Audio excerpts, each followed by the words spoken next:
This turns what was once kind of an unusable area off the back of the house. It's almost like she got a house remodel. Hi, I'm Stefan, an estimator here at Cascade Fence Deck. I'm going to break down one of our most recent backyard projects. This project I liked more than most because it had 4 different aspects to it. It had a deck, a fence, a patio cover, and a carport. The fence she wanted done as quickly as possible before new neighbors were moving in.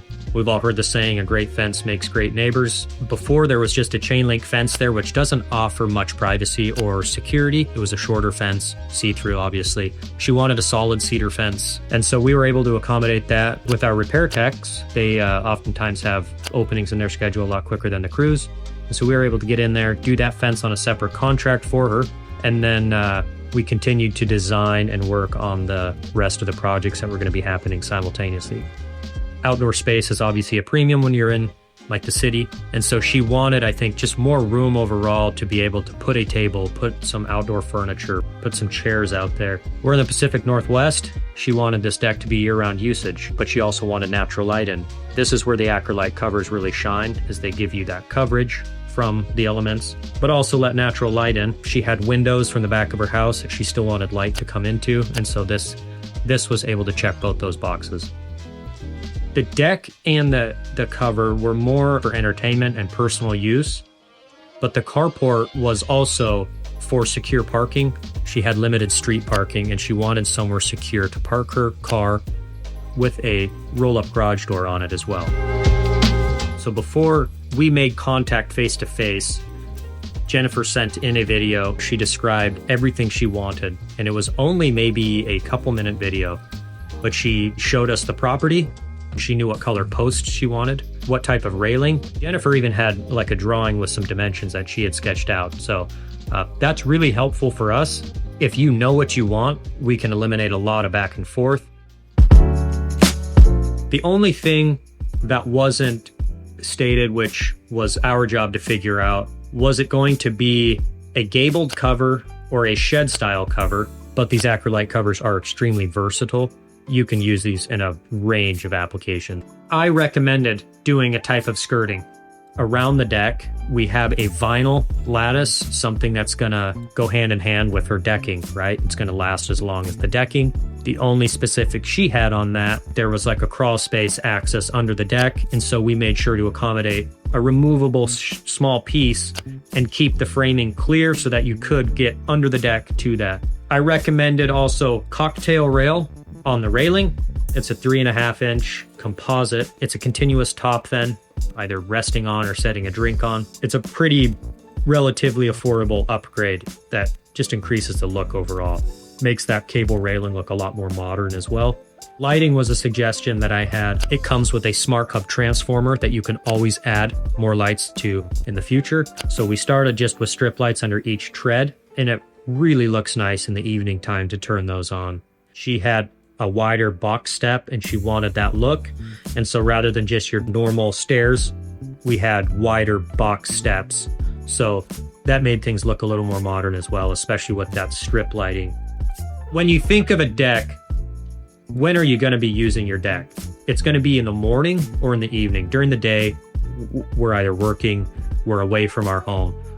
When we're entertaining, it's usually on the weekend evenings. And so adding lights, it can take that deck from like a 7 to a 10 right away. A lot of people like cable railing. It doesn't have metal pickets in the way. And so, especially if you go with an aluminum cable, it kind of blends into the skyline and really open up your view there. The fence was a lot simpler. She had existing cedar fence on the back line, and we just matched that. It was just a flat top, what we call a silver star. It's just your normal cedar pickets with no other accessories on there. So either dog ear or flat top pickets. In this case, she had existing flat top. So we did a tight knot cedar flat top fence that tied into her existing fence and ran down the length of the property. We also wanted steel posts Obviously, they're not going to rot, especially in our area. Some people are maybe a little bit nervous. They hear steel versus wood and they think price. Don't let price scare you. There is not a huge price chasm between a pressure-treated 4x4 post and a steel post. Obviously, Deckorators being a full mineral-based composite, there's never going to be any risk of water absorption into it because it's crushed limestone or plastic. There are no wood fibers mixed into it. So this kind of goes hand in hand with the steel fence post, right? We're going for something that's going to work in our climate and is going to last you a very long time. I felt she made the right choice when she mentioned she wanted Deckorators decking. If you can compromise on a different style of railing, please do. We encourage you to. Don't get hung up on cable and have that be the end all be all if you're trying to save some money. Whether that's an aluminum picket railing, powder coated, or a textured or a powder coated steel railing. If you can live with that, that's going to save you a decent amount of money. You can still do a cocktail rail on top of that. You can still implement lights with that railing. The decking would be next. You can go from the voyage down to the summit. The racetrack around the perimeter of the deck, it adds a little bit as you got to add in blocking along the sides. The racetrack, in my opinion, feels almost necessary because it hides the ends of the deck boards, creates a much cleaner look, and then you can overhang it an inch off the deck to create water, like a little drip edge for the water to roll off on. And it gives you a landing place for your deck post. It makes it look natural there. Another cool feature with that is you can mix and match colors. So there's no extra charge to mix and match colors. In this case, she went Sierra, a gray color for the main decking, and then she chose the dark slate for the picture frame. That's a nice contrast there. Skirting is what's around the deck, the underside to hide your framing. There is a lot of options for skirting. There's vinyl lattice, there's wood lattice. You can use Deckorators composite material, cedar material. People can be shocked by the price of skirting. Skirting adds in extra framings. It does require a bit more work to add in the vertical framing supports to attach the skirting to. However, there's nothing that looks more finished than having skirting on your deck. It's almost like siding your home. That does add a little bit. However, it serves a couple purposes. It's both aesthetically pleasing and it keeps critters from crawling under your deck. Lights, there's a couple options for your transformer. Your transformer is what's going to control the lights.